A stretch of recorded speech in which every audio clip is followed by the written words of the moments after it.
বাড়তি বেশিরভাগ সবজির দাম, খুচরা বাজারেও রয়েছে দামের প্রভাব।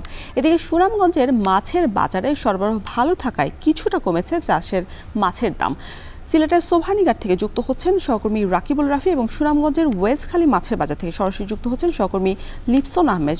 শুরুতেই চলে যেতে চাই সিলেটের রাকিবুল রাফির কাছে। রাফি, খুচরা বাজারে তো আমরা দেখেই থাকি সবজির বাড়তি দামে বিক্রি হওয়ার বিষয়টি, কিন্তু পাইকারি বাজারে কেন বাড়তি দামে বিক্রি হচ্ছে, বিক্রেতারা কি বলছেন? রৌশন, গত সপ্তাহে কিন্তু সিলেটে যে সবজি বাজার রয়েছে পাইকারি আড়তটা, সেখানে কিন্তু একরকম দামের বাড়তি অবস্থা দেখা গিয়েছে।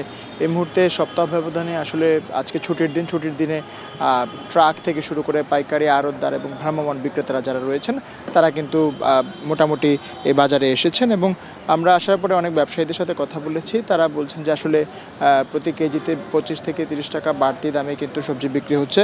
একই সাথে কিন্তু যে কারণটা তারা দেখিয়েছেন, আসলে অন্যান্য যে জেলাগুলো থেকে আসলে সবজি আসে সেগুলোতে আসলে বন্যার প্রভাব থাকা বা বন্যা থাকার কারণে কিন্তু সবজি খুব কম আসছে, যার কারণে সরবরাহ কম থাকায় আড়ত থেকে শুরু করে ভ্রাম্যমাণ বিক্রেতারা যারা রয়েছেন তারা বলছেন যে আসলে সবজির দামটা অনেকটাই বাড়তি। আমরা বিভিন্ন সবজির দাম সম্পর্কে ব্যবসায়ীদের সাথে কথা বলেছি এবং দেখা গিয়েছে যে আসলে 25 থেকে 30 বা এরও বেশি আরও দাম বাড়তি রয়েছে। এবং বরবটি বিক্রি হচ্ছে প্রায় 80 টাকা করে, মূলা বিক্রি হচ্ছে 60 টাকা করে, ঝিঙ্গা বিক্রি হচ্ছে 110 টাকা করে, পটল বিক্রি হচ্ছে 45 টাকা করে এবং বাঁধাকপি বিক্রি হচ্ছে 70 টাকা করে। কাঁচামরিচ যেখানে 250 কি 300 টাকা করে বিক্রি হতো সেটা একটু নেমে 160 টাকায় এসেছে। আলু বিক্রি হচ্ছে 55 থেকে 60 টাকা করে, মিষ্টি কুমড়া 50 টাকা করে, বেগুন বিক্রি হচ্ছে 100 টাকা করে, যেটা এক লাফে 40 থেকে 45 টাকা বেড়ে গিয়েছে। গোল বেগুন বিক্রি হচ্ছে 80 টাকা করে এবং টমেটো বিক্রি হচ্ছে 160 টাকা করে, যেটা আগে বিক্রি হতো 140 টাকা করে। ধুন্দল বিক্রি হচ্ছে 45 টাকা করে, করলা বিক্রি হচ্ছে 75 টাকা করে, কাঁকরোল বিক্রি হচ্ছে 55 টাকা করে, লাউ বিক্রি হচ্ছে 80 টাকা করে, ঢেঁড়স বিক্রি হচ্ছে 40 টাকা করে, গাজর বিক্রি হচ্ছে 130 টাকা করে, যেটার দাম কিছুটা বেড়েছে। এবং লেবু কিন্তু যেখানে সপ্তাহখানেক আগে প্রতি পিস 5 টাকা করে বিক্রি হতো সেটা বিক্রি হচ্ছে প্রায় 10 টাকা করে, অর্থাৎ থালি প্রতি প্রায় 40 থেকে 45 টাকা করে কিন্তু বিক্রি করা হচ্ছে। তো সব মিলিয়ে আসলে ব্যবসায়ী থেকে শুরু করে আড়তদাররা বলছেন যে আসলে রাজশাহী, নাটোর, ফেনী, নোয়াখালী, চট্টগ্রামের যে বিভিন্ন জেলা রয়েছে সেগুলো কিন্তু মোটামুটি বলা চলে সেখান থেকে অনেক সবজি আসে এই সিলেটে। সেখানে বন্যার প্রভাব এবং বন্যা থাকার কারণে কিন্তু সরবরাহ অনেকটা কমে গিয়েছে, যার কারণে এই পাইকারি আড়তে দাম বেড়ে গিয়েছে। তো এই ছিল আমার কাছে সিলেটের পাইকারি আড়ত থেকে সর্বশেষ খবরাখবর। রওশন, সবজির বাজার থেকে এবার একটু মাছ বাজারের খবর জানতে চাই। সুনামগঞ্জে আছেন আমাদের সহকর্মী লিপসন আহমেদ। লিপসন, জানাবেন যে মাছের সরবরাহ ভালো থাকায় তো দাম কমেছে, ক্রেতাদের উপস্থিতি কেমন দেখছেন আর দাম দর জানাবেন মাছের।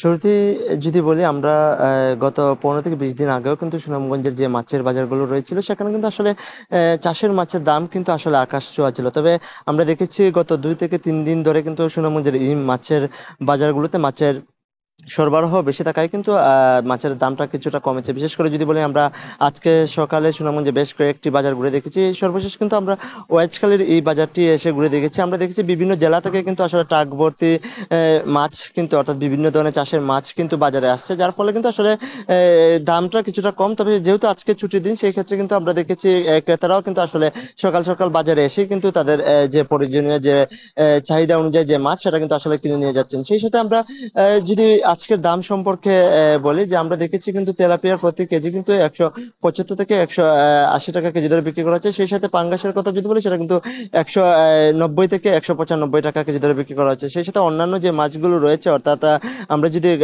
ঘাস কাপের কথা বলি, সেটা কিন্তু 200 টাকা কেজি। সেই সাথে অন্যান্য যে আরো যে মাছগুলো রয়েছে সেগুলোর দামও কিন্তু আসলে অনেকটাই কম। পাশাপাশি দেশীয় মাছের কিন্তু একটি সংকট এখনো এই বাজার গুলোতে রয়েছে। তবে এখানকার ব্যবসায়ীরা যেটি বলছেন, যেহেতু বাজারে মাছের সরবরাহ বেড়েছে, সেই ক্ষেত্রে কিন্তু আসলে দাম কিছুটা কমেছে। পাশাপাশি ক্রেতারা যেটি বলছেন যে এখন তারা চাহিদা অনুযায়ী কিন্তু আসলে চাষের মাছ পেলেও কিন্তু আসলে দেশীয় যে মাছ, অর্থাৎ যেহেতু এটি আহরলকা, সেই ক্ষেত্রে কিন্তু এখানে দেশীয় মাছের চাহিদা এখানকার ক্রেতাদের একটু বেশি থাকে। আজকে যেহেতু ছুটির দিন, অনেকেই কিন্তু আশা করে কিন্তু আসলে দেশীয় মাছের জন্য এসেছিলেন, তবে তারা সেটি পাচ্ছে না, যার ফলে কিন্তু আসলে কিছুটা হতাশা নিয়েই কিন্তু তারা চাষের যে মাছগুলো রয়েছে সেই চাষের মাছগুলো তারা কিনছেন। তবে আরেকটি বিষয় জানিয়ে রাখি, যেহেতু বন্যায় এই অঞ্চলে কিন্তু প্রায় অনেকগুলো পুকুরি কিন্তু আসলে ভেসে গিয়েছিল, যার ফলে একটি প্রভাব কিন্তু আসলে বাজারে পড়েছিল। যেহেতু এখন বন্যার প্রভাব কেটে গেছে, সেই ক্ষেত্রে কিন্তু এখানকার যে পুকুরে যে মাছ চাষিরা রয়েছেন তারা কিন্তু আসলে নতুনভাবে ঘুরে দাঁড়ানোর চেষ্টা করছেন। পাশাপাশি আরেকটি বিষয় জানিয়ে রাখি যে সুনামগঞ্জের এই যে মাছের বাজারগুলো রয়েছে, এখানে যে ব্যবসায়ীরা রয়েছেন, তার আড়তদার ব্যবসায়ীরা রয়েছেন, তারা যেটি বলছেন যে যেহেতু বাজারে মাছের সরবরাহ বেড়েছে, সেই ক্ষেত্রে কিন্তু তারাও কিন্তু আসলে অনেকটা আসলে আগের থেকে লাভে কিন্তু আসলে মাছ বিক্রি করতে পারছেন। তো এই ছিল সুনামগঞ্জে মাছের বাজার থেকে সর্বশেষ। সুনামগঞ্জ এবং সিলেটের বাজার পরিস্থিতির খবর জানাতে যুক্ত ছিলেন সহকর্মীরা। এখন সকালে